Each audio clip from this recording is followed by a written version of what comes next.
사스를 낱낱이 파헤치는 사스 언박싱 그 두 번째, 대한민국 최초로 이 사스를 파헤쳐보는 사스 언박싱 두 번째 회를 시작하도록 하겠습니다.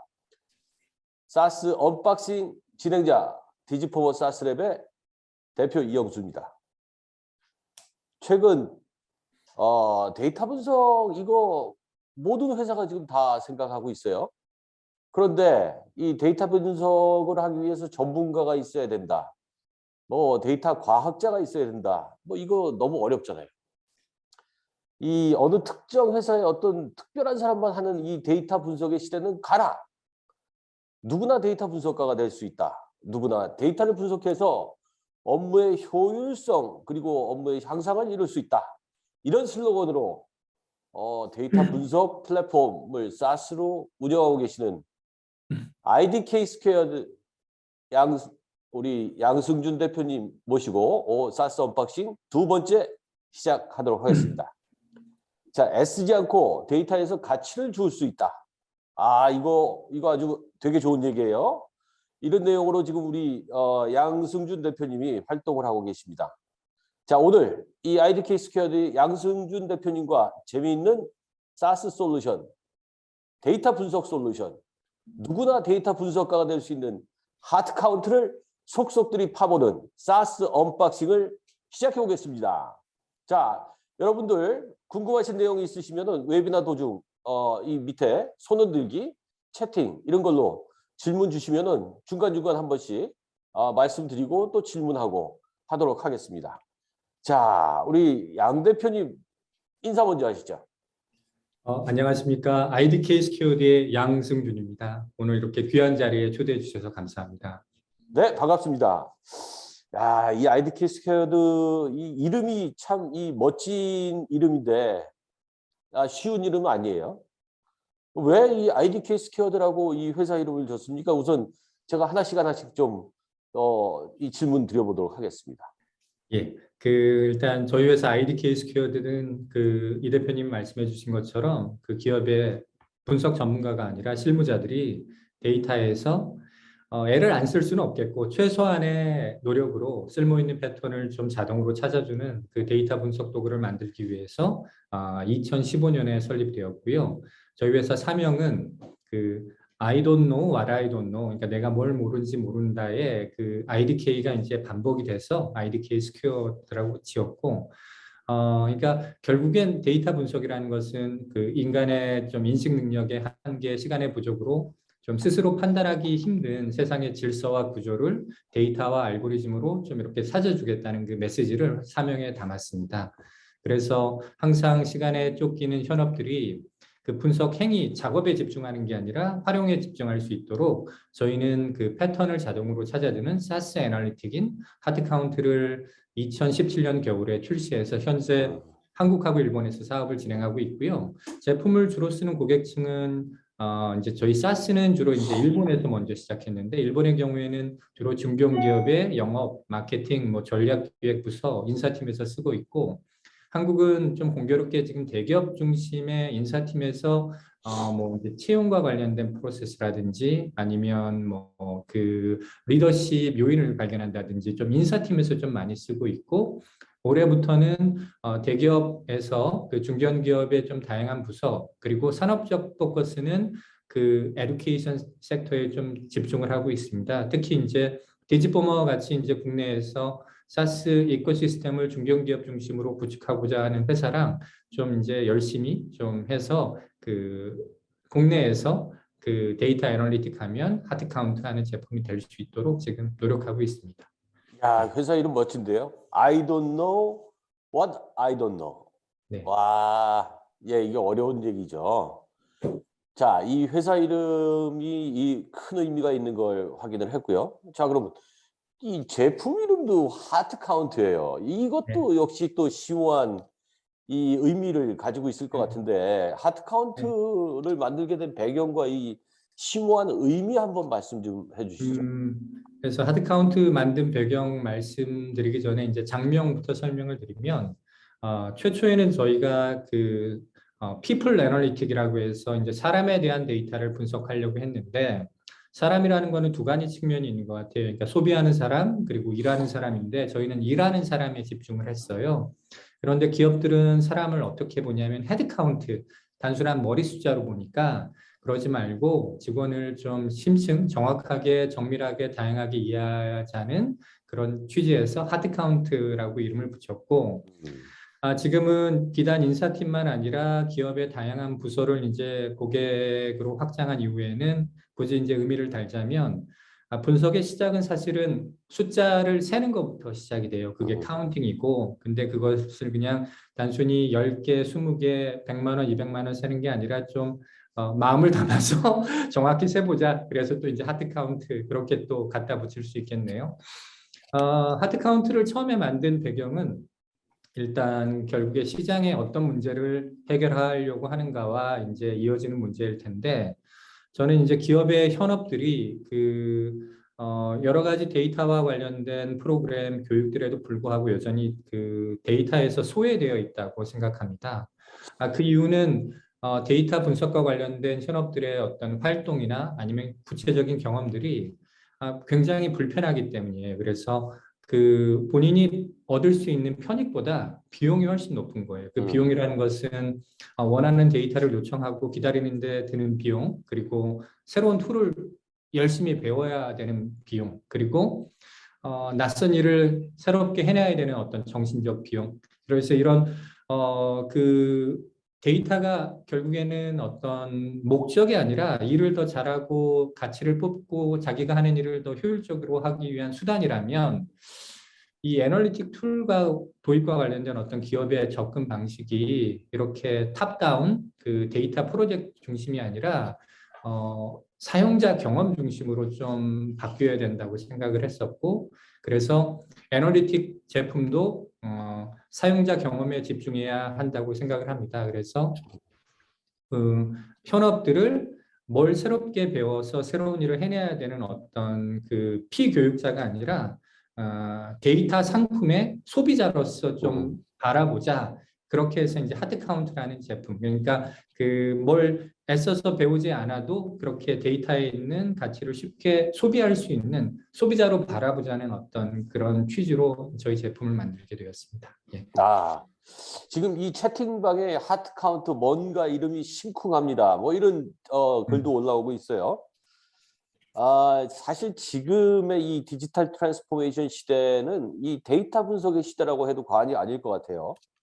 뭐 모든 이 앱들, 모든 이 서비스들이 이 고객의 행동과 고객이 발생시키는 모든 트랜잭션들을 다 분석하고 그 결과를 가지고 새로운 서비스, 좀 더 좋은 서비스를 제공하기 위한 노력들을 하고 있죠.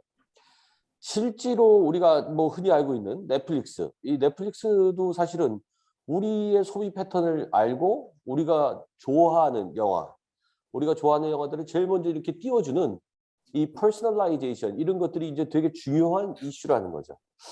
자, 이런 이 데이터 분석의 시대, 이런 디지털 트랜스포메이션 시대에서 어떤 이 하드 카운트가 갖는 시장의 의미는 양 대표님 어떻게 생각하세요?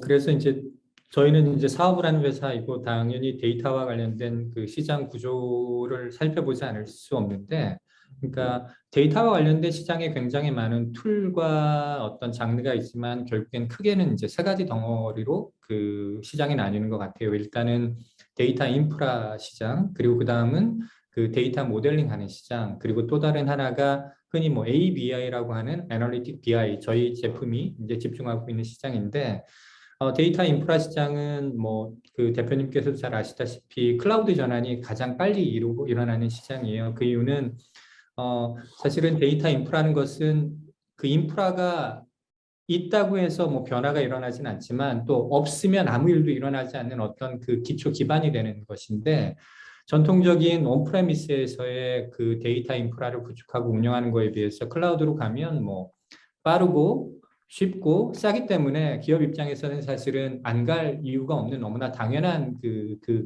시장인 것이고 또 다른 하나의 시장은 지금 뭐 넷플릭스의 그 추천 알고리즘을 이야기하셨는데 데이터 모델링 시장이에요. 데이터 모델링 시장이라는 것은 흔히 얘기하는 데이터 사이언티스트들이 어떤 그 모형을 만든 다음에 모형의 결과를 그 커스터머향 애플리케이션에다가 결과를 줘서 의사결정을 자동화하는 영역인데 최근에는 사실은 이 데이터 모델링 시장이 무슨 정교한 예측 모델, 추천 모델뿐만이 아니라 오퍼레이션 애널리틱이라고 해서 전통적인 운영 시스템, 예를 들면 세일즈포스 같은 CRM 시스템이 있다고 보면 그 운영 시스템은 기본적으로 집계 현황밖에 있을 수 없으니 모델링을 통해서 예를 들어서 주요 고객별로 뭐 리드 스코어링을 했다 하면 그 결과가 리버스에서 ETL되는 그런 툴들이 좀 해서 오퍼레이셔널 인텔리전스라고 하는 그런 시장이 좀 새롭게 부각되고 있는데 이 시장이 나쁘다는 것이 아니라 이 시장에서 많은 가치가 일어나고 있지만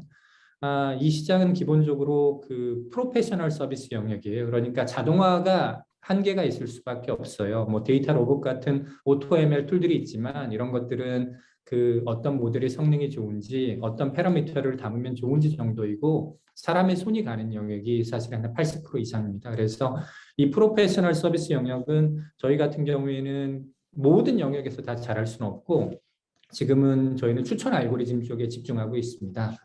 끝으로 이제 하트카운트 제품은 이 ABI 시장인데 ABI 시장이 사실은 그 시장에서 지속적인 가치를 만들고 있지 못해요. 그 이유는 이 ABI 시장은 데이터 기반 의사결정의 문제를 다루고 있고 사실 기업 내 의사결정이라는 것이 그게 데이터에 기반했건 그렇지 않건 간에 이게 집단적인 의사결정이거든요. 그렇기 때문에 사실은 좋은 결정을 하려면 두 가지가 필요한데 하나는 어, 현업들이 데이터 분석가가 아니라 현업들이 데이터에서 실용적인 패턴들을 쉽게 찾을 수 있어야 돼요. 그게 하나고 또 다른 하나는 이 찾은 분석의 결과가 내 동료, 임원, 사장님한테 쉽게 보고가 될 수 있어야 돼요. 근데 이 두 가지 부분에 있어서 지금 기업들이 데이터 리터러시 프로그램, 교육, 데이터 컬처 뭐 그런 것들을 강조하지만 이게 사실은 진정한 트랜스포메이션이 일어나지 않았거든요. 그래서 디지털은 됐어요. 그러니까 데이터가 디지타이제이션 되고 데이터피케이션 돼서 쌓였는데 거기서 가치를 찾고 인사이트를 찾고 그게 이제 어떤 구체적인 행동과 변화로 이뤄가는 이 트랜스포메이션 간의 그 단절이 있었다고 보고 그것은 데이터에서 패턴을 찾고 그 내용을 공유하고 보고하는 그 과정이 너무 비용이 많이 들었기 때문이라고 봅니다. 그래서 저는 어떤 기술이든지 그 기술이 굉장히 고도로 발전하면 그 기술은 사실은 무대의 뒤편으로 사라져서 안 보이게 돼요. 그래서 그 기술을 강조할 게 아니라 그 사용자가 그냥 그 뭘 애쓰지 않고 배우지 않고도 그 디지타이제이션 된 데이터에서 그 운영적인 의사결정을 최적화할 수 있는 그런 패턴들을 자동으로 찾는 그런 쪽으로 해서 지금 이 AB 시장이 말만 무성하고 돈들은 많이 쓰이고 있는데 지속적인 가치를 이뤄내지 못하고 있는 문제를 좀 해결하고자 합니다. 예, 저희가 집중하고 있는 시장이기도 하고요. 예, 이거 점점 더 하트 카운트 이거 궁금해집니다. 좀 이따 우리 양 대표님이 직접 이제 라이브 이 데모를 한번 보여주실 건데 마지막 이 사실 이 현실에 와 보면은 기업들이 물론 뭐 큰 회사들 같은 경우는 뭐 ERP 시스템, CRM 시스템, 뭐 업무 시스템 다양한 시스템들이 있고 데이터베이스화 돼 있으니 데이터를 이렇게 좀 뭐 얻어가기가 쉬운데 사실 또 현업에 가보면 이 아직도 엑셀 작업들이 대세죠, 대세. 사실은 뭐 기업을 이 오퍼레이션 하는 뭐 만국의 툴이 엑셀이다. 뭐 이런 얘기도 있어요. 이 엑셀을 쓰면서 물론 뭐 매크로 같은 것들을 통해서 다양한 형태의 분석을 뭐 스스로 하지만 이게 공유가 되기 어렵고 이게 좀 더 많은 이 의미를 갖기 어렵잖아요. 이런 엑셀을 쓰는 사람들한테 뭔가 이렇게 해주고 싶은 얘기 있어요? 그래서 이제 뭐 또 달리 보면 하드카운트의 가장 큰 경쟁자는 사실은 엑셀이고 더 정확히는 문제의 더 본질은 사실은 엑셀에 익숙한 사람들의 습관이라고 봐요. 그런데 이제 사람의 습관 또는 시장의 습관을 바꾸는 일은 굉장히 어려운 일이고 사실은 이게 1, 2년에 되는 일은 아니고 특정 회사의 어떤 독자적인 노력으로만도 되는 일은 아니라고 봐요. 근데 다만 이게 습관이 일단 바뀌면 사실은 또 사람들은 이전 습관으로 돌아가지 못하기 때문에 이건 역시 또 이제 사업적으로 큰 기회라고 생각을 하고 엑셀은 기본적으로 사실은 분석력 도구로 시작된 게 아니지 않습니까? 레코드 키핑하는, 북키핑하는 툴로 시작됐다가 거기에 피벗 차트 같은 기능이 들어가면서 사실은 조그만 회사들의 어떤 대시보드 역할까지 지금 하고 있는 건데 여전히 엑셀 사용자들은 내가 이거 피봇해서 그 숫자를 평균 내고 합산해서 보고하고 있는데 여기 이거를 뛰어넘는 뭐가 있을 것 같은데 하는 막연한 동경과 어떤 그 부족함에 대한 어떤 열망은 분명히 있는 것 같아요. 그래서 그 자연스럽게 하드카운트 시연을 통해서 엑셀에 있는 데이터에서 가치를 어떻게 뽑아지는지를 보여드리면 지금 이제 말이 아니라 한번 여러분들이 그 눈으로 정말 저 친구가 하는 말이 어느 정도가 사실이고 어느 정도는 좀 과장이다 그런 것들을 판단하실 수 있을 것 같습니다. 예. 지금 이거 보여주시는 거 이거 녹화한 거 아니에요, 그죠? 이거 라이브로 이제 예, 시작한 거죠? 예. 라이브로 진행하겠습니다. 네. 좋습니다. 기대 한번 해보도록 하겠습니다. 자, 네네. 라이브 데모, 예, 하트 카운트 어떻게 생겼는지 우리 한번 보도록 하겠습니다. 네, 제가 그러면은 이제 화면을 제가 그 테이크오버 하겠습니다. 예. 일단은 제가 그 엑셀 창을 하나 띄웠는데요.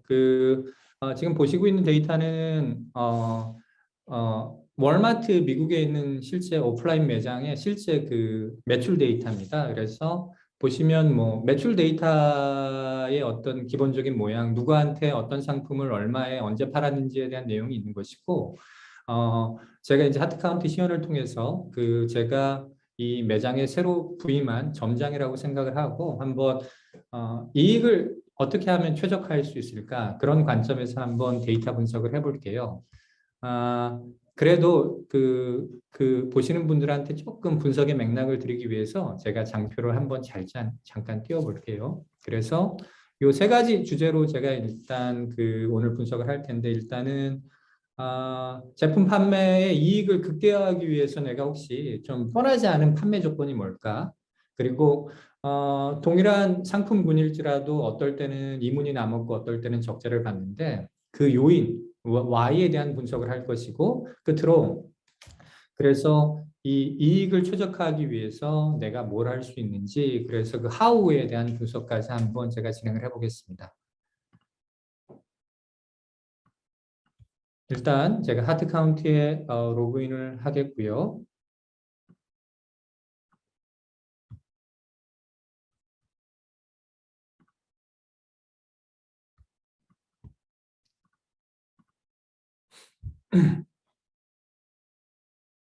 네.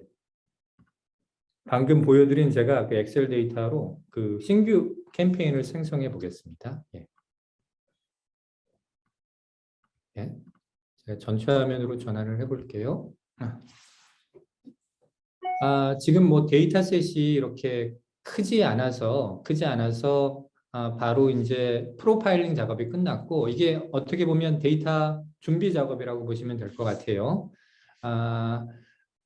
보통 데이터 품질이 좋지 않은 데이터셋인 경우에 이 요약 정보의 어떤 데이터 품질과 관련된 문제 또는 그리고 저희가 자동으로 조치한 내용이 있다면 그런 어떤 데이터 품질 이슈를 어떻게 해결했다 그런 내용이 나오는데 이 데이터셋은 뭐 원체 잘 정리된 데이터라 특별한 문제가 없었고 여기 보시면 뭐 엑셀에 담겨 있던 데이터들의 기본적인 프로파일 또는 어떤 기본적인 통계 정보가 나와 있고 하드카운트는 기본적으로 목적 없이 분석하는 EDA 기능도 지원하지만 많은 경우 구체적인 KPI를 개선하기 위한 분석 도구예요. 그래서 제가 여기서 이익을 KPI로 등록을 해볼게요.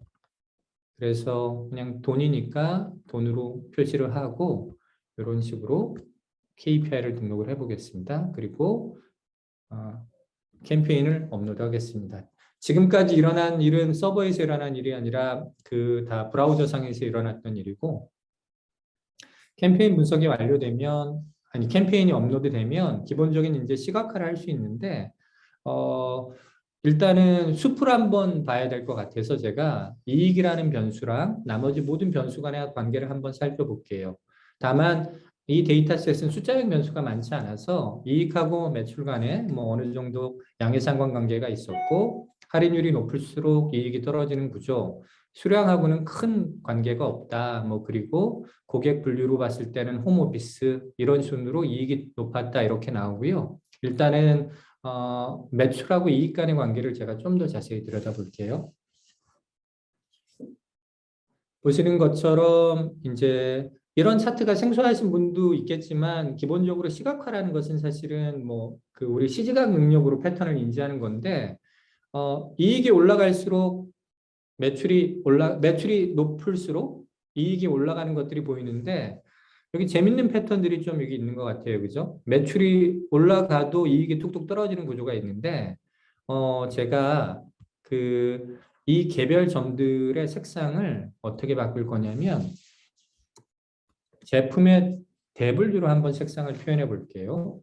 그리고 가구, 사무용품, 전자제품을 따로 봤는데 이 사무용품에서 이런 패턴이 좀 두드러지는 것 같아요. 그래서 사무용품만 제가 줌인을 해보겠습니다. 줌인을 한 다음에 지금은 화면에 사무용품만 남았고 다시 소분류로 한번 바꿔볼게요.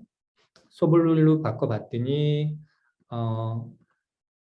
바인더가 조금 흥미로운 패턴을 보이네요. 바인더를 봤을 때 보시는 것처럼 특정 판매는 팔수록 적자를 봤던 것 같고 왜인지는 지금 몰라요. 왜 이런 패턴이 나오는지 모르지만 지금 하는 건 수동 분석이에요. 제가 한번 가설을 세워볼게요. 할인율이 관계가 있었다고 보고 여기서 할인율이라고 쳐볼게요. 아니나 다를까 할인율이 높아질수록 팔수록 적자를 보는 게 나왔어요. 이게 어떻게 보면 굉장히 상식적인 패턴일 수도 있지만 내가 갖고 있는 데이터 내에서 이렇게 빠르게 구조를 파악한다는 면에서 이런 EDA의 어떤 의미가 있는 것이고 지금까지 한 것은 사실은 수동 분석이에요. 근데 하드 카운트는 아까 말씀드렸지만 이런 가설을 세우고 또 시각적으로 검증하고 이런 작업들을 자동화해 드리는 거라고 했는데 그런 증강형 분석에 대한 기능을 좀 몇 가지 보여드릴게요. 우선 대시보드 화면으로 한번 가보겠습니다. 이 대시보드 화면은 기본적으로 아까 저희가 정한 KPI를 뭐 예를 들면 여기서 지역별로 이익이 어떻게 바뀌었는지 이렇게 확인할 수 있는 거예요. 그죠? 그러면 뭐 강원도가 높았고 근데 이 위에 보면 스마트 디스커버리라는 게 보일 거예요. 얘는 뭐냐면 이게 피봇하는 건데 피봇할 수 있는 조건 너무 많지 않습니까? 지역별로, 고객 분류별로, 그죠? 이걸 우리가 다 해볼 시간이 없지 않습니까? 그죠? 그래서 저희가 뒷단에서 이걸 미리 다 해본 다음에 좋은 패턴을 알려드리는 거예요. 예를 들면 여기 보세요. 부산에 복사기를 팔았을 때 평균적으로 25원 이익이 남았는데 1,500원이 남았어요. 실제 눈으로 확인을 해보면 보세요. 그죠? 뭐 월등히 많이 부산에서 복사기 팔았을 때 많이 남았죠. 그죠? 이렇게 우리가 시간 부족 때문에 미처 보지 못했던 것들을 다 찾아주는 기능이 이제 이 스마트 디스커버리라고 보시면 되겠고, 아까 이제 이익과 관련해서 저희가 이제 Y 요인을 한번 찾아보는 걸 한번 해볼 텐데 제가 일단 뭐 이익 요인 분석 부탁해요. 이렇게 자연어로 한번 분석을 해볼게요.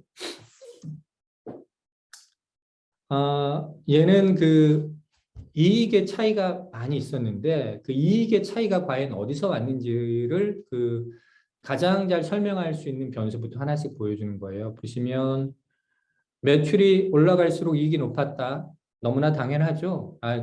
변수 두 개의 조합으로는 매출과 할인율이 중요하다 했어요. 근데 매출 이거 너무 뻔한 거 아니야? 제가 그래서 이 매출을 빼고 나머지 변수 가지고 요인 분석을 해줘. 이렇게 한번 해볼게요. 그랬더니 이익의 차이를 가져오는 가장 중요한 요인은 제품 소분류와 할인율이라고 나왔어요. 보실까요? 보시면 이 기계 제품류에서 할인율이 높을수록 이익이 뚝뚝 떨어지는 거 보이죠? 복사기 같은 경우도 적자까지는 안 봤지만 떨어졌고 책장 마찬가지고요. 그죠? 이런 식으로 우리가 갖고 있는 변수 중에서 우리가 궁금한 변수의 차이를 가장 잘 설명할 수 있는 요인들을 찾아준다고 보시면 되겠고 그 다음에 나온 게 제품 소분류와 도라고 했는데 사실은 차트 해석이 어려운 사람들은 그래 여기서 뭐가 중요하다는 거지 헷갈릴 수 있잖아요. 이럴 때 익스플레이너라는 걸 해보면 방금 보여드렸던 그 차트를 좀 쉽게 설명을 해드려요. 볼까요?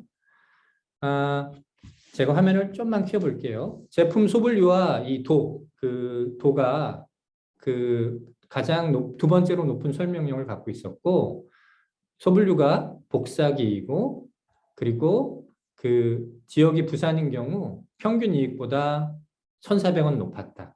반면 기계류를 전라북도에 팔았을 때는 굉장히 낮았다. 뭐 이런 식의 시각화도 가능하고, 여기서 시각적 표현 방법을 좀 바꿔보면 더 잘 드러날 것 같아요. 그죠?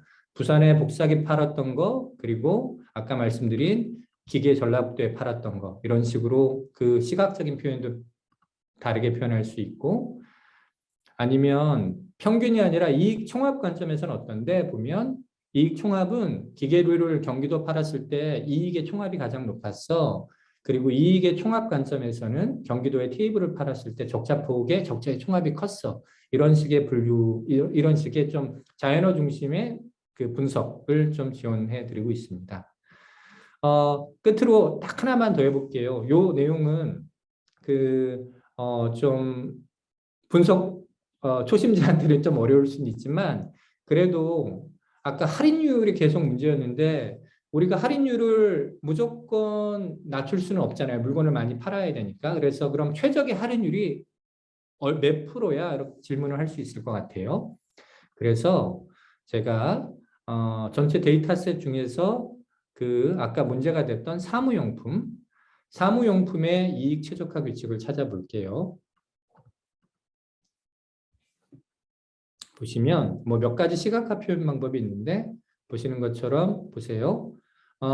할인율이 45% 이하였던 경우에 최소 평균 이익이 77원이었어요. 근데 할인율이 그 45% 넘었을 때는 이 적자가 됐었어요. 그죠? 마이너스 71원. 이 얘기는 무슨 얘기냐면 결국에 우리가 그래도 하나의 어느 수준으로는 넘어가지 말아야겠다 할인율을 뭐 그런 것들을 이제 과거의 데이터에서 찾아준다 그렇게 이해하시면 되겠습니다. 시간상 저희가 한 10분 정도 시연을 하려고 했는데 이 정도면 뭐 제가 보여드리고 싶은 내용들은 좀 다 보여드린 것 같아요. 다만 이거 너무 어려운 거 아니야 그러신 분들은 굉장히 쉬운 분석들도 굉장히 많이 있습니다. 근데 제가 좀 알고리즘적인 걸 보여드리다 보니까 일부 기능은 좀 어려울 수도 있었는데 예. 그래서 양 대표님, 지금 그 채팅으로 이런 질문이 들어왔어요. 이거 혹시 답을 해주실 수 있는지 모르겠는데 분석 레코드 데이터시트의 이니시에이션은 어떻게 되는지요? 이런 질문이 들어왔습니다. 그러니까 지금은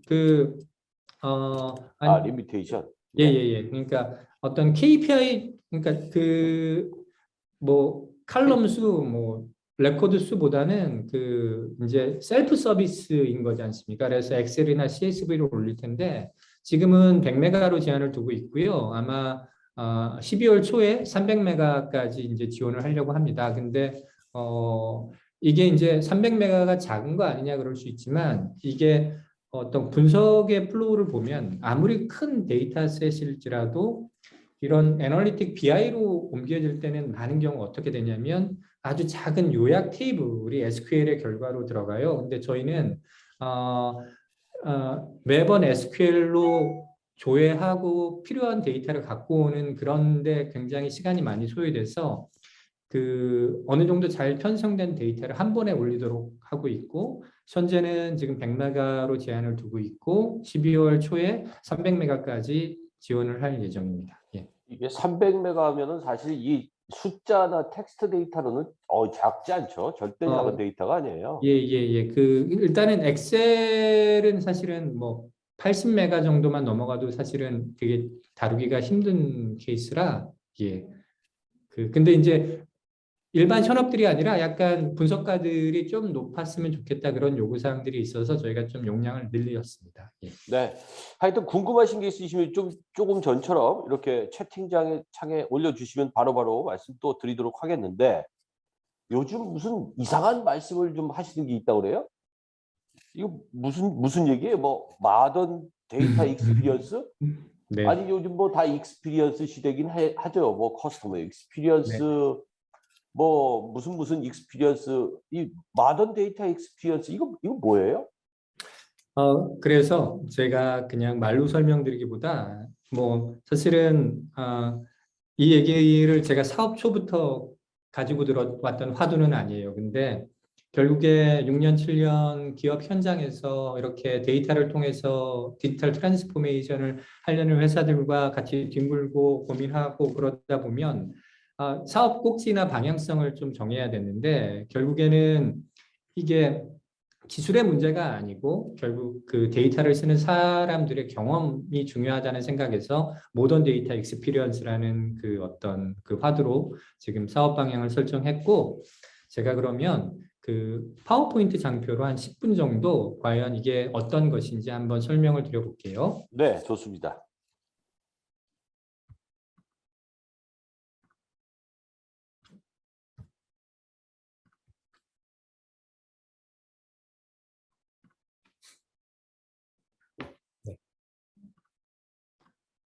어, 사실은 그 뭐 여기서 모던이라고 하면 그 좀 일단 과거와의 단절이라고 보시면 될 것 같고요. 이 내용은 이 장표는 사실은 제가 어제 저녁에 끼워놓은 장표인데 뭐 이렇게 이해하시면 될 것 같아요. 그러니까 밑에 그림은 사실은 그 기업들이 데이터에서 가치를 뽑는 플로우를 아주 간단히 표현한 건데 결국엔 뭐 IoT 그런 걸 논의로 한다면 고객이든 직원이든 그 사람들의 어떤 그 온라인, 오프라인에서의 그 활동들이 데이터, 디지털 레코드로 담기는 것이고 이게 디지타이제이션 또는 데이터피케이션 이런 용어로 불리지 않습니까? 그래서 그 오프라인으로 하던 일들이 온라인으로 되고 매뉴얼로 하던 일이 자동화되면서 쌓이지 않던 데이터가 이제 촘촘히 쌓이게 되는 일이고 그리고 이제 분석이라 애널리틱이라고 하면 이 쌓인 데이터에서 실용적인 의사결정의 질과 속도를 높여줄 수 있는 패턴을 뽑는 작업이 2에서 3으로 넘어가는 거예요. 사실은 이 부분이 이제 디지털 트랜스포메이션에서 저는 디지털의 영역이라고 보는 것이고 그 다음에 데이터에서 찾은 패턴을 실제 일하는 방식의 변화, 그리고 실제 행동의 변화, 의사결정의 방식의 변화로 일어나는 부분이 3에서 4로 넘어가는 부분인데 이게 사실은 트랜스포메이션이라고 보고 이 부분이 사실은 어려운 것이 사실입니다. 왜냐하면 사람이 바뀌어야 되고 일의 프로세스가 바뀌어야 되고 기업의 의사결정하는 컬처가 바뀌어야 되기 때문에 그래서 제가 뭐 워딩이라고도 적었지만 정작 어려운 것은 사실 디지털이 아니라 트랜스포메이션이라고 생각을 하고 있고 저는 이 3에서 4로 넘어가는 이 그 간극을 애널리틱의 어떤 경험 개선을 통해서 좀 연결할 수 있지 않을까 그런 믿음을 가지고 있습니다. 그래서 그 세상에는 정말 많은 데이터 툴들이 있어요. 그리고 그 장르도 굉장히 세분화됐고 각각의 세분화된 장르에서 유용성을 막 주장하는 그런 데이터 툴의 백가증명 시대에 살고 있는데 모던 데이터 스택이라는 용어는 사실은 뭐냐면 모던 데이터 익스피리언스를 얘기하는 사람은 없지만 최근에는 그래서 이렇게 너무 복잡한 데이터 구조 안에서 그 잘 정리된 어떤 데이터 기능별 역할과 대표적인 툴들을 정리한 게 모던 데이터 스택이에요. 그리고 그 데이터의 가치가 이렇게 점점점 흘러간다는 의미에서 데이터의 밸류 체인이라고도 생각할 수 있을 텐데 제가 이 내용을 자세히 드리지는 않겠지만 기본적으로 데이터의 원천이 있고 데이터를 수집하는 로직이 있고 그걸 ETL, ELT라고 하고 그리고 그 데이터가 데이터 레이크든 웨어하우스든 어떤 가공된 정제된 형태의 어떤 데이터 저장소에 저장이 되는 것이고 그 다음에 데이터가 쓰이는 트랙은 두 가지가 있어요. 하나는 아까 말씀드린 것처럼 모델링을 통해서 의사결정을 자동화하고 개인화 추천 서비스 같은 것을 하는 영역이 있고 또 다른 영역이 하드 카운트가 집중하는 영역인 데이터 드리븐 디시전이 영역이 있는데 요것을 이 기술 중심이 아니라 한번 역할 중심으로 한번 다시 설명드려 볼게요. 일단은 데이터 엔지니어가 하는 일은 아까 말씀드린 것처럼 데이터의 원천에 있는 데이터를 일단 데이터 레이크에 옮겨놓고 그것을 표준화 구조화 한데 모아서 그걸 데이터 웨어하우스라고 부를 수 있고, 그리고 뒷단에 있는 데이터 분석가나 현업들이 잘 소비할 수 있게 편성해 놓는 역할, 그러니까 데이터를 이렇게 공급하는 역할이에요. 반면에 이제 데이터 사이언티스트라는 것은 운영 인텔리전스 또는 의사결정의 자동화를 위해서 데이터 웨어하우스나 레이크에 있는 데이터를 가지고 ML, 딥러닝 모델링을 통해서 의사결정을 자동화하는 사람들이고, 지금까지 한 영역들은 기능들이 잘 정의되어 있고 곧잘 기업들이 뭐 가치를 만들곤 해요. 근데 지금 보시고 있는 장표, 그러니까 사장님이 대시보드를 봐. 근데 매출이 뚝 떨어졌어. 그러면 당연히 사장님은 질문을 할 거예요. 왜 떨어졌는지. 그래서 엑셀을 곧잘 다루는 현업이든 아니면 내부에 있는 분석가한테 왜 떨어졌는지 찾아내라고 해요. 그러면 그때부터 분석가는 질문에 맞는 데이터셋을 찾아서 사장님의 질문에 답변하기 위한 분석 과정이 시작되는데, 이 부분이 사실은 지금 유기적으로 그 아주 빠르게 효과적으로 이루어지고 있지 않다고 봐요. 그래서 이 부분이 잘 되려면 저는 두 가지가 필요하다고 보는데, 하나는 사장님의 질문과 관련 있는 그 맥락 있는 데이터가 준비돼야 되는 부분이고, 그게 데이터 액세스예요. 그리고 그 질문에 대한 답을 어느 정도 담고 있는 데이터에서 답을 빨리 찾는 그 역량, 데이터 리터러시가 이제 통상적으로 필요한 두 가지 어떤 그 요인이라고 보는데, 먼저 데이터 액세스부터 보면 이게 이렇게 순진한 믿음을 갖고 계신 분은 없겠지만 많은 경우 데이터라는 것이 이렇게 잘 차려진 뷔페처럼 존재해서 내가 먹고 싶은 것을 원할 때 먹을 수 있는 구조가 아니에요. 많은 경우에는 그게 데이터베이스 담당자건 아니면 IT 담당자건 아니면 큰 조직인 경우에는 데이터 엔지니어건 요청하면 데이터를 주고 여기에 뭐 더 붙여주세요. 아니면 더 세분화해서 주세요 하면 또 그때 데이터를 받아 쓰는, 이렇게 좀 데이터를 요청하고 받아 쓰는 이 사이클이 굉장히 매뉴얼적이에요. 그래서 여기서 많은 바틀렉이 발생하고 있습니다. 그래서 여기에 대한 하나의 해결책은 뭐냐면 그냥 큐레이티드된 데이터셋을 잘 만들어 놓는 거예요. 결국에는 그 운영 시스템에 있는 데이터들은 테이블에 다 데이터가 파편화가 돼 있어요. 그래서 SQL을 다룰 줄 알고 데이터의 구조, 스키마, 맥락을 알지 않은 사람인 이상 데이터를 추출할 수가 없어요. 그래서 SQL을 모르는 사람도 바로 활용할 수 있는 그렇게 주제별로 잘 편성된 데이터를 미리 만들어 놓는 것이 중요하고, 모든 질문에 대한 모든 데이터셋을 모두 만들어 놓을 수는 없겠지만 그 파레토 법칙처럼 한 조직에 따라 다르겠지만 10개에서 20개 정도의 잘 편성된 데이터셋이면 조직 내에서 발생하는 질문의 한 80% 정도는 그 데이터셋 내에서 이렇게 질문을 할 수 있다고 저는 생각을 합니다. 그래서 데이터 액세스, 내 질문과 관련된 데이터에 대한 액세스 문제가 일단 해결돼야 되고, 그 다음에 이제 데이터 리터러시 부분인데, 말씀드렸듯이 이제 KPI와 그 애널리틱은 역할이 너무 다른 거예요. 그 어느 하나가 다른 하나를 대체할 수는 없다고 봐요. KPI는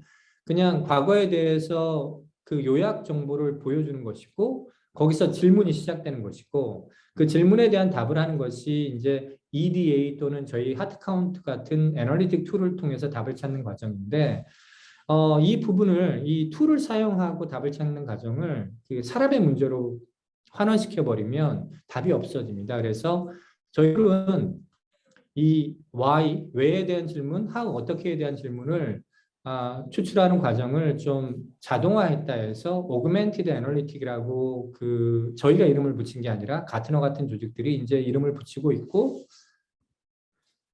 오그멘티드 애널리틱에 대한 얘기를 좀 말씀드리기 전에, 그래서 이제 모던 데이터 익스피리언스라는 게 결국 뭐냐면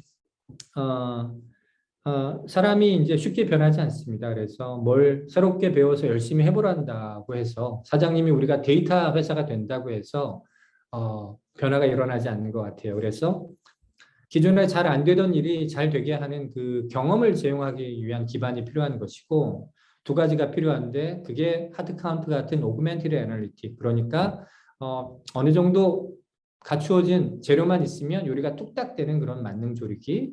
하지만 이런 만능 조리기는 재료가 없으면 무용지물이니 그 질문에 답할 수 있는 맥락 있는 데이터가 좀 준비가 되면 더 좋겠다. 근데 이제 작은 조직에서는 많은 경우 이미 엑셀로 그런 데이터를 또 가지고 계시는 경우도 또 많습니다. 그래서 뭐 하트 카운트에 대한 제품은 이제 요 정도로 말씀드리고 끝을 낼 텐데, 그 모던 데이터 스택이라는 웹사이트에 가보면 그 오그멘티드 애널리틱이라는 장르가 있어요. 그래서 솔직히 이제 뭐 많은 제품들이 저희 제품보다 뭐 장단점은 있겠지만 그래도 더트 스팟 정도가 저희와 유사한 정도의 성능을 내고 있는 제품이고, 그리고 하트 카운트 역시 제가 봤을 때는 한국에 있는 회사, 아직은 그 한국과 일본만 사업을 하고 있지만 글로벌에 있는 어떤 제품보다도 훌륭한 기능을 갖고 있는 제품이라고 자부합니다. 네, 이 정도로 일단은 모던 데이터 익스피리언스에 대한 이야기를 마치겠습니다. 네. 좋습니다. 뭐 사실 일반 이 사람들이 들으면 좀 어려운 부분도 있는데 하여튼 제가 받은 느낌은 이런 느낌이에요. 데이터가 있다. 모든 회사에는 데이터가 있다. 단 이 데이터를 어떻게 이렇게 잘 비벼가지고 맛있는 비빔밥을 만들어 먹을까? 모든 사람들은 맛있는 비빔밥을 만들어 먹고 싶은데 사실 비비는 방법을 잘 모르는 거죠. 네네네. 그래서 이 비비는 방법을 알기 위해서 전문 셰프를 동원한다든지 해서 이런 것들을 하는데, 지금 이 오그멘티드 어널리틱이 언어는 또 일본어, 한국어 이렇게 다 지원되냐 이런 질문이 또 들어왔어요. 네네. 그 일본어, 영어, 한글 다 지원하고 있고요. 3개국어. 예. 예. 자, 그래서 이 비빔밥을 잘 맛있게 먹기 위해서 셰프가 필요 없다. 셰프 대신 하트 카운트가 있으면은 우리가 이 비빔밥을 조금 손보는 정도만 우리가 공부를 하면은 맛있는 비빔밥을 만들어 먹을 수 있다. 이렇게 이해하면 되는 건가요? 맞습니다. 그리고 제가 뭐 이 말씀드릴 기회가 또 있을 수도 있겠지만 지금 저희 회사에서는 그 비빔밥 재료를 만드는 것조차 고객이 알아서 하라고 그냥 이름하지 않고 좀 온보딩 서포트 팀을 지금 아하. 꾸리고 있습니다. 한 5, 6인 정도로. 그래서 그 하드 카운트를 잘 쓸 수 있도록 데이터 편성하고 가공하는 일까지 좀 같이 지원해 드리고 있습니다. 예. 네. 자, 이제 이 하이라이트, 이 사스 언박싱의 하이라이트가 사실 뭔가 하면은 예리한 질문이에요. 이게 제가 하는 질문이 아니고 우리 IT 비즈니스의 최태우 국장님, 이 최태우 국장님으로부터 아마 이 마음에 양 대표님 준비하셔야 됩니다. 아주 예리한 질문 나올 거예요. 자, 우리 IT 비즈니스 최태우 국장님, 나와 계십니까? 예, 안녕하세요. 최태웅 기자입니다. 안녕하세요, 대표님. 안녕하십니까? 네, 좋은 자리에 또 이렇게 초대까지 해주셔서 감사합니다. 사실 이 호스트가 제가 아니고 이 최 기자님이에요. 이 예리한 이 질문, 이런 것들이 사실 이 애청자들이 보고 싶은 내용이거든요. 예, 한번 또 예리한 질문 한번 우리 양 대표님 당황 한번 시켜주세요. 네, 당황해 보겠습니다. 이제.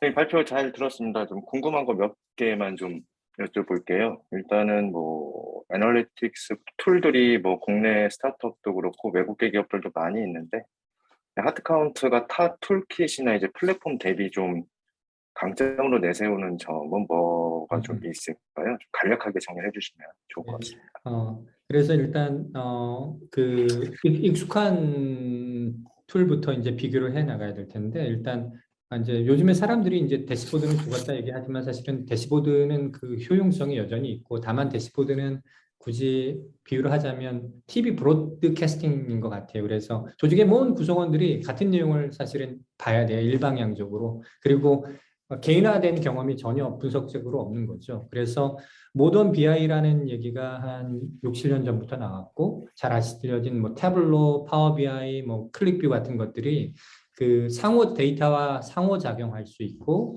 그리고 IT 중심에 있었던 대시보드를 사용자 쪽으로 좀 가져온 것이 이제 태블로 같은 시각화 도구들이고 그것들이 이제 모던 BI인데 이 모던 BI가 이제 그 효용성에도 불구하고 문제는 뭐냐면 이게 수동 분석이라는 거예요. 그러니까 내가 가설을 잘 세워야 되고 많은 시간을 들여서 Y축에 이거 놓고 X축에 이거 놓고 많은 변수의 조합으로 해봐야지만 인사이트를 찾을 수 있는 그런 어떤 수동 분석의 한계가 있어서 저희 하트카운트는 오그멘티드 애널리틱이라고 했을 때 몇 가지 이제 핵심 차별점이 있지만 가장 큰 것은 분석의 자동화입니다. 분석의 자동화라는 것은 사람처럼 어떤 가설 중심의 분석이 아니라 가설 없이 모든 경우의 수로 중요 변수에 대한 분석을 한 다음에 그래도 통계적으로 유의미하고 비즈니스 임팩트를 갖고 올 수 있는 것들을 그래도 고객한테 전달드려서 고객이 거기서 정보를 소비할 수 있게 그러니까 분석이 아니라 패턴을 소비하는 그런 그 어떤 패러다임의 전환이 저희 제품의 차별점, 가장 큰 차별점이라고 생각합니다. 그 가설 없이 분석한다라는 게 그러면 이게 그 기술적 그 퍼포먼스의 차이라고 인식을 하면 될까요? 좀 얘기를 하자면. 그래서 이게 이제 뭐 그 내부적인 알고리즘은 뭐 복잡하지만 그래도 간단히 얘기하면 그 사람이 잘할 수 있는 일과 기계가 잘할 수 있는 일이 있는데 사람이 잘하는 일은 어떤 맥락하에서 전체적인 어떤 파악을 하는 거고 기계가 잘하는 일은 지치지 않고 분석을 하자는 거지 않습니까? 그래서 저희는 뒷단에서 좀 그 사양이 좋은 기계로 그 모든 경우의 수로 사실은 분석을 해요. 근데 이것도 사실은 여기에도 이제 세부적인 기술로는 좀 어려운 부분이 있지만 전체 데이터셋에서 머신러닝 알고리즘으로 주요 변수들을 또 한 번 추린 다음에 그 변수의 조합으로 그 몇 가지 또 알고리즘을 거쳐서 분석을 한 다음에 그 통계적으로 이런 조합들이 당신이 궁금해하는 변수를 계산하는데 중요할 것이다라는 어떤 결론을 도출하는 로직이 있습니다. 그래서 그 가설이 없다는 것은 사실은 어떻게 보면 무식하게 모든 경우의 수를 들이댄다고 볼 수도 있겠지만 그 뒷단에는 어떤 그 과거부터 어느 정도 정립된 어떤 분석적, 통계적, 기계학습적 어떤 모델링들이 다 적용돼 있습니다. 그 하트카운트 회사 소개서를 제가 좀 봤을 때 좀 재밌는 게 있었고 저도 머리에 기억이 좀 많이 남았는데 그 구글에서 검색하듯이 사용할 수 있다라는 거 모토로 세우셨어요. 근데 이제 타사2라고 좀 차별적으로 있는 이제 기술적인 강점, 예를 들어서 아까 그 가설 없는 분석 같은 것도 이제 기술적인 차이가 있을 수는 있겠지만 조금 더 이제 다른 차별점이 있다면 좀 어떤 게 있을까요? 좀. 그래서 이제 뭐 굉장히 이제 솔직하게 말씀을 드리면 하트 카운트 같은 도구가 저는 이제 그 쓰기가 현업들이 접근하기 어려운 이유가 이 인터페이스의 문제라고 했어요. 그러니까 사용법을 배워야 되는 것. 그래서 구글에 검색하듯이 그러니까 메뉴를 사용법을 배울 필요 없이 예를 들어서 지역별, 제품군별, 매출 총합 보여줘 뭐 이렇게 자연어로 분석을 할 수 있으면 더 편해지지 않을까 하고 그 개발한 기술이 이제 NLQ라는 Natural Language Query 자연어로 질의하는 기술인데 사실은 이 기능이 그렇게 활발히 쓰이지는 않아요. 왜냐하면 그 이렇게 자연어로 질문을 하는 거나 이렇게 메뉴에서 툭툭 하는 거나 사실은 사용법이 어려워서 사실은 사람들이 잘 못 썼던 게 아니라는 걸 느꼈었고 오히려 이제 저희는 자연어와 관련된 어떤 기능이 있냐면 NLG라는 게 있어요. 이게 뭐냐면 Natural Language Generation이라는 건데 차트 해석이 어려우신 분들한테 차트를 자연어로 설명해 주는 기능이에요. 아까 시연 때도 잠깐 보여드렸는데 오히려 그런 기능 그러니까 차트라는 것은 그 숫자도 많고 도형도 많고 크기도 다르고 색깔도 많아서 사실은 뭐에 집중해야 되는지 그렇지 않은지 이게 사실은 사람들이 좀 인지적으로 좀 굉장히 어려움을 겪거든요. 그래서 중요한 것과 아닌 것을 좀 텍스트 형태, 일상의 언어로 보여주는 그 NLG가 오히려 저는 더 유용한 기능이라고 보고요. NLQ는 그러니까 자연어로 구글에 검색하든 질문하는 것은 그 기호의 문제라고 봐요. 메뉴가 편한 사람들은 그렇게 사용할 수 있겠고, 메뉴가 싫으면 그 검색어를 통해서 분석을 할 수 있다. 그렇게 이해하시면 좋겠습니다. 혹시 좀 약간 뭐 NDA 걸려 있는 경우들도 많이 있어서 좀 조심스럽긴 한데 국내 고객 사례가 혹시 있다면 좀 설명 좀 해주실 수 있나요? 그래서 그 혹시 뭐 제가 요 질문에 한 2분 정도 시간을 써도 될까요? 2분 정도? 네, 왜냐하면 괜찮습니다. 예. 국내는 사실은 기업들이 그 회사 이름하고 구체적인 사례 그거 사실은 되게 어려워요. 근데 일본은 그 고객하고 동의를 받은 사례가 있어서 일단 국내는 그 대기업은 HR 부서에서 주로 이제 직원 채용, 교육, 성과, 리더십 좀 HR 분석으로 많이 쓰고 있고 올해에는 이제 국내에 있는 대규모 손해보험사랑 그쪽에 있는 보상팀이 어떤 재무적 또 운영적 성과를 내기 위해서 그 사용하고 있는 프로젝트가 진행되고 있고, 뭐 맥도날드 같은 경우에는 이제 전국에 있는 매장의 생산성 그런 분석들을 하고 있는데, 오히려 제가 이 사례는 제가 그 일본 사례를 간단히 정리한 게 있으니까 그걸 통해서 한번 보여드려 볼게요. 그냥 그 아랫단에 있는 하이라이트만 보면 한 4가지 예가 정의되어 있는데, 이제 HRD는 일본에 있는 제일 큰 HR 컨설팅 그룹인데, 그 제가 그냥 재밌으라고 일본어 번역을 그냥 구글 번역기로 돌렸습니다. 그러니까 경영 의사결정에 확실한 어드바이스, 조직의 미래를 만드는 인재 데이터 활용, 하드카운트의 어떤 기능으로 특정 후보와 유사한 후보들을 순식간에 확인할 수 있었다. 그래서 지금까지 진행하기 어려웠던 롤모델 인재 탐색이 실현되었다. 뭐 이런 케이스가 있고, 코쿠부는 일본의 넘버원 그 식자재 유통업을 하는 회사예요. 베테랑 영업맨도 눈치채지 못했던 새로운 사실을 빠르게 발견. 그래서 밑에 있는 내용을 보면 옛날부터는 이 소매업계에 아이스크림은 한 0도부터 이제 팔리기 시작한다는 분석이 있었는데, 이번 노 오일 드레싱과 같이 아주 구체적인 상품 카테고리에 있어서 어떤 조건에서 상품이 잘 팔린다고 하는 그런 인사이트는 거의 없었습니다. 그래서 나처럼 오래된 영업맨도 하트 카운트로 인사이트를 빠르게 발견할 수 있었다, 이런 내용도 있었고요.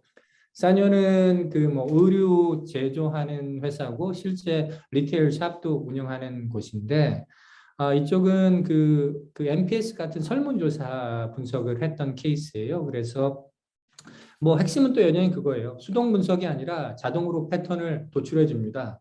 이것은 다른 도구에서 할 수 없는 것입니다. 뭐 끝으로 하나만 더 보면 밀레프루테는 일본에 있는 이커머스 사이트인데, 밑에 있는 내용 볼까요? 도입 이유는 통계학, 프로그래밍 전문 지식이 없는 마케터도 알기 쉽게 활용할 수 있는 어떤 요인을 찾아주는 툴이었다. 그리고 머신러닝 기능이 있는 분석 툴은 비싸기도 하고 도입에 시간이 많이 걸리는데 하드 카운트는 바로 도입할 수 있었다. 뭐 이런 네, 이야기가 있었습니다. 네.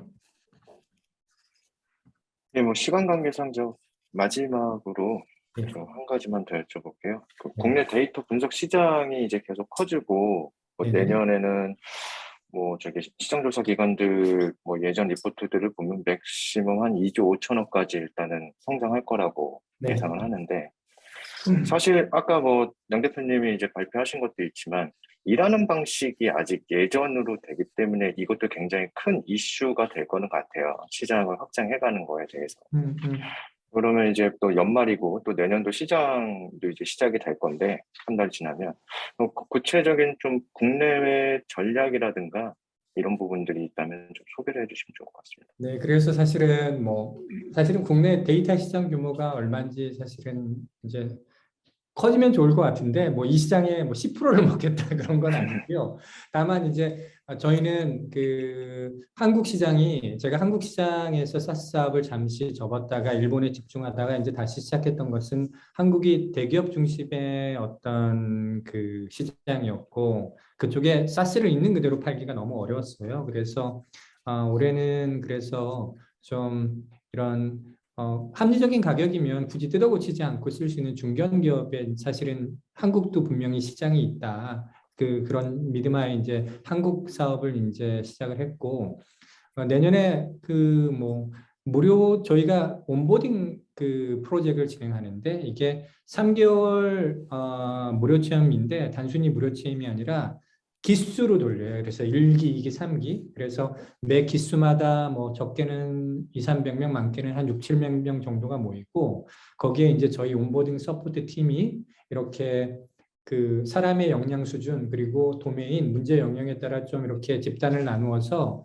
컨설팅 해서 그런 커뮤니티까지 진행되면서 이 사람들이 정말 조직 내에서 데이터 히어로, 데이터 영웅이 될 수 있도록 도와드립니다. 그때 이제 하드 카운트가 어떤 좋은 도구가 됐으면 하는 바람이고요. 그래서 그 저희의 목표는 뭐 정량적으로는 그래서 내년에 유료 사용자가 국내에서 한 500명 정도 달성하는 건데 여기서 500명이 분명히 많은 숫자인데 이 영업을 헤비하지 않고 이렇게 비대면 방식으로 로우 터치로 순전히 디지털적인 영업 그리고 그 어떤 사용자들이 비디오를 보고 매뉴얼을 보고 케이스 스터디를 보고 이렇게 유기적으로 이제 그 유료 고객에 전환되는 그런 순수하게 사스 모델로 한 500 정도 어카운트를 내년에 달성하는 게 목표입니다. 예. 아유, 뭐 말씀 잘 들었습니다. 뭐 네. 긴 시간 동안 이제 얘기해 주셔서 감사드리고요. 예, 앞으로 좋은 결과 좀 많이 창출하셔서 국내 사스 스타트업 중에 분석은 이 툴 하나면 된다 이 말을 들을 정도로 좀 많이 저변을 확대하시길 뭐 개인적으로 좀 기대를 많이 해보겠습니다. 감사합니다. 네, 네, 최 기자님 감사합니다. 네, 최 기자님 감사합니다. 감사합니다. 예. 네. 시간이 우리 한 5분 정도 남았는데 사실 지금 질문이 여러 가지가 들어와 있어요. 여러 가지 들어와 있는데 예를 들어 저 같은 사람이 이거 배워가지고 이거 하려면은 얼마 정도 공부하면 될까요? 그 지금 어려운 질문입니다. 어려운 질문이고 저희가 생각하는 이상적인 고객은 아니신데 저희는 이제 예, 기업의 실무자들을 생각하고 있는데 그 제가 봤을 때는 그 데이터셋만 그러니까 자기가 맥락을 알고 있는 엑셀만 있다면 그 절대적인 시간으로는 한 3-4시간 정도 정도면 될 것 같아요. 예. 그럼 저도 3-4시간 공부하면 이제 데이터 분석할 수 있는 거죠? 예, 그렇습니다. 충분합니다. 그것도 이제 매일 3-4시간이 아니라 뭐 하루에 한 30분씩 뭐 이렇게 한 일주일 정도 그런 식으로 하시면 충분히 예, 어디 가서 나 애널리스트라고 이야기하셔도 좋습니다. 아이, 좋습니다. 직업을 한번 바꿔보도록 하겠습니다. 또 다른 질문은 이 회사에는 이제 리거시들이 많아요. 엑셀 데이터를 올리는 것도 있지만 레거시 시스템들, 레거시 데이터의 어떤 인티그레이션, 연동하는 어떤 뭐 이런 좋은 방법 같은 게 좀 있을까요? 그래서 사실은 이게 이제 어떻게 보면 이 부분은 아까 제가 얘기했던 모던 데이터 스택이라고 하는 부분에 있어서 베스트 프랙티스가 정해져 있어요. 근데 다만 이렇게 내부에 그런 전문 조직이 없는 조직은 그게 막연할 수 있는데 운영 시스템과 애널리틱을 직접 붙이는 건 사실은 바람직하지도 않아요. 운영 시스템에 영향을 줄 수 있으니까. 그래서 그런 경우에는 사실 저희 조직에 클라우드 마이그레이션 팀이 있거든요. 그런 조직이 클라우드의 장점은 일단은 큰 초기 비용 없이 그리고 아니면 다시 돌아가면 되니까 그죠? 기존에 있는 리거시 데이터를 클라우드 쪽에다가 데이터 웨어하우스를 구축하는 게 맞고요. 그 데이터랑 하드 카운트랑 붙일 수 있습니다. 그래서 예. 근데 그런 것들은 이제 POC 형태로 충분히 가능한 부분이라고 생각이 들고요. 과거랑 다른 점은 굉장히 짧은 기간 안에 POC를 합리적인 비용에 진행할 수 있다는 장점이 있는 것 같아요. 좋습니다. 이 마지막 질문인데요. 이 작업한 이 결과, 작업한 내용을 뭐 다른 조직에 있는 다른 사람들하고 어떻게 공유를 해서 뭐 이걸 또 엑셀로 뭐 파워포인트로 만들어 가지고 이거 장난 아니잖아요. 그죠? 아까 보여주신 그런 다각도로 분석된 이런 것들을 좀 이 조직에 있는 사람들은 공유할 수 있는 그런 방법도 있나요? 네, 저희가 단순히 그 엑셀로 엑스포팅 하는 게 아니라 그 인터랙티브된 시각화 결과를 엑스포트하는 기능이 일단은 있고요. 그리고 저희 로드맵상에 이제 내년 상반기에 그 데이터 스토리텔링이라는 툴이 있습니다. 그래서 결국에는 그 데이터 보고를 한다는 건 핵심 메시지 차트, 핵심 메시지 차트가 있는데 하트 카운트 내에서 그런 보고서가 자동으로 생성되게 하는 데이터 스토리북 기능을 개발하고 있습니다. 근데 그거는 이제 개발 예정에 있는 것이고 지금도 그 특정 화면에 있는 내용을 차트, 상호작용이 가능한 차트 형태로 엑스포트하는 기능은 이미 있습니다. 시간만 더 있으면 우리 조금 더 이거 한번 파보고 싶은데 자, 시간이 다 됐어요. 자, SaaS 언박싱. 세상에 있는 그 수많은 지금 우리가 한 8만 개 이상의 SaaS 솔루션이 있다고 알고 있습니다. 이 수많은 SaaS들 중에 우리가 하나씩 다 매일 해보면 너무 좋을 것 같아요. 근데 매일 하기는 현실적으로 어렵고 우리가 엄선해서 야, 이거 정말 멋지다라고 하는 이 SaaS들만 우리가 현재는 한 달에 한 번씩 하고 있는데 저희가 좀 형편이 좋아지면은 저 매주 한번 하고 싶어요. 매주. 대한민국에 있는 이 많은 분들이 SaaS의 세계, 나에게로 오라. 이거를 좀 한번 느끼게 해주고 싶은 이 취지에서 SaaS 언박싱 시작했습니다. 오늘 두 번째 순서로 한국 최고의 데이터 애널리틱 이 SaaS 솔루션 IDK 스퀘어드의 하트 카운트를 오늘 파봤어요. 자, 여러분들 우리가 이 내용은 뉴스레터를 통해서 또 전달을 드릴 거고 이 내용은 또 유튜브로 저희가 공유를 드릴 거예요. 그리고 더 궁금하시다. 저희 사스랩에 혹은 저희 디지포버 사스랩 이메일, 사스랩에 들어와서 남겨주셔도 좋고 IDK 스퀘어드한테 직접 문의 주셔도 좋습니다. 계속합니다. 사스 언박싱 여러분과 함께 제대로 한번 파보도록 하고 마지막으로 양 대표님 오늘 너무 오래 고생해 주셨어요. 마지막으로 인사 한번 해주시죠. 이 대표님 이렇게 귀한 자리 마련해 주셔서 감사합니다. 그 대표님이 말씀하신 것처럼 제품에 관심이 있으시면 홈페이지에다가 문의사항 남겨주시면 저희가 성심성의껏 답변 드리겠습니다. 감사합니다. 세상에 있는 사스를 파본다. 사스 언박싱 두 번째 순서 여기서 마치도록 하겠습니다. 감사합니다.